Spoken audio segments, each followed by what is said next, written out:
channel, everyone. For those of you that don't know me, my name is Caleb Krim, and I've been playing disc golf for about 3.5 years. I first picked up disc golf back in 2020 when the COVID pandemic was in full swing, and because of that, there really wasn't any lessons or tournaments in my area. So I had to rely solely upon YouTube tutorials and live disc golf coverage to kind of shape the foundations of my game. And currently, 3 years later, I am a 942 rated disc golfer who has been able to win a few tournaments in the MA1 division this year. So today, I'm here to share with you guys 5 things that I wish someone had told me when I first started my disc golf career. We're going to cover everything from tournament play to form analysis to disc selection and more, so stay tuned. I hope you guys are able to get something useful out of this video, and let's jump right in with tip number 1.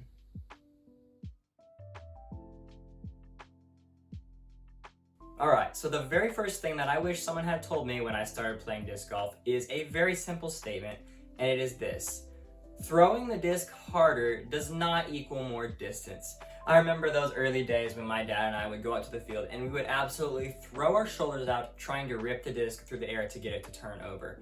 The true key to getting the most distance out of your shot is going to be your hip rotation and your timing. Now, I'm not going to go too in-depth on that particular topic on this video, but what I can tell you is that by leading the shot with your hips in the proper technique and having your arm trail through behind your hips and then snap through at the very last second, that is the true way to get the most distance possible. If you're hungry for more form videos, I will make sure to scour the internet and put some really good form videos down below in the description. You can go check those out after this video if you're interested.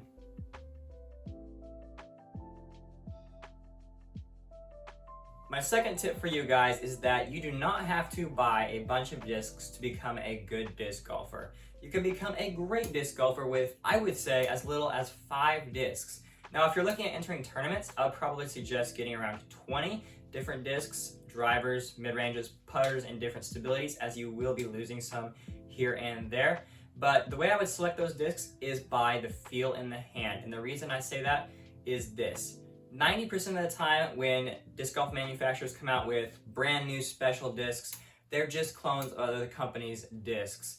And so when you pick a disc that has the right grip and the right plastic and it feels comfortable in your hand, that is the disc for you. Learn how to throw it, get backups of it, feel confident, and you no longer need to go searching for that perfect disc. There's not one single magical disc in the world that everyone is going to throw great. However, I would definitely admit that I have preferences on which discs I would like to throw, but I have over 300 discs sitting in my closet that I would love to get rid of, but there's so much plastic on the market right now that they just sit there and waste away. So that's my tip, is that you do not have to spend a bunch of money to become a great disc golfer.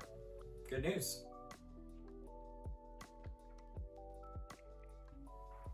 Tip number 3 is that I wish I had spent more time practicing putting than I had on the driving range. You may have already heard the saying, drive for show, putt for dough, and that is absolutely true in the game of disc golf, and here's why. You can be lacing those beautiful drives down any fairway and getting it down to the green, but if you're not getting it inside the parked bullseye, let's say you get to 15 feet, get up there with your knees knocking and miss the putt, then that guy who's 35 feet short of you that's confident in making his 35 footers is going to be cashing in those birdies and taking those strokes from you. It is so much easier to get good confidently repeating a 30-foot putting motion with a straight putter than it is going to be throwing a 400-foot drive with your head turned away from the basket on the perfect angle with the perfect disc selection with the perfect speed and putting it down inside of that parked tap-in circle. So that, in my opinion, is why you should practice putting more than driving. As far as routine goes, there's great videos on YouTube about that as well, whether you want to be a spin putter, push putter, or a mixture. You could also ask some local players for advice. And I promise you that by getting out to the green and doing those repetitive putting motions, you will be blowing those new players out of the water who are not willing to put in the time and effort on the putting green. My 4th tip for you has to do with PDGA rating system and tournament play. Now, if you are a new disc golfer who is looking to work your way up the ratings ladder as quickly as possible to qualify for those large-scale tournaments such as Silver Series or Elite events, then my recommendation for you would be to not get a PDGA number until you are consistently shooting under par at over half of the courses that you play, and here's why.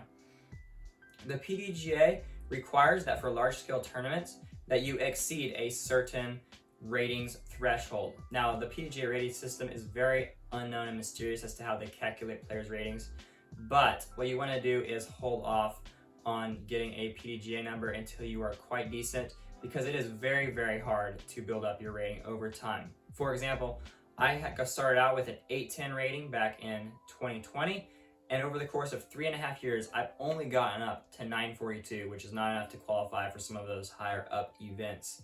So that is my tip for you. However, I do think that playing tournaments is a great way to challenge yourself, improve your disc golf game, and put pressure on you in those competitive situations. So what I would do is go to discgolfscene.com and sign up for an unsanctioned tournament in your area. You'll have a great time there. Some of the coolest tournaments I've ever played in have been those unsanctioned ones where people are just chilling out and having fun.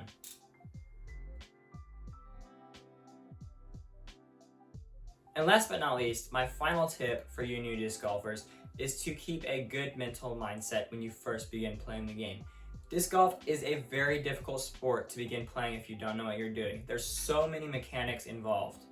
However, once you start to get the hang of things, your love of the game will shoot up. It'll become so much more enjoyable to start ripping those discs through the air. And by keeping a good mindset, you'll be able to focus in on your shot and execute the right decision and right shots. Thanks for watching this video. I hope you guys enjoyed and that you were able to get some useful information from it. If you have any questions or other disc golf related comments, make sure to leave them in the comment section below and I'll try to head down there and answer those. If you enjoyed the video, I would love it if you would leave me a like and consider subscribing to the channel. I would love to have you as part of my subscriber squad. Until then, have fun slinging those discs and I'll see you guys next time.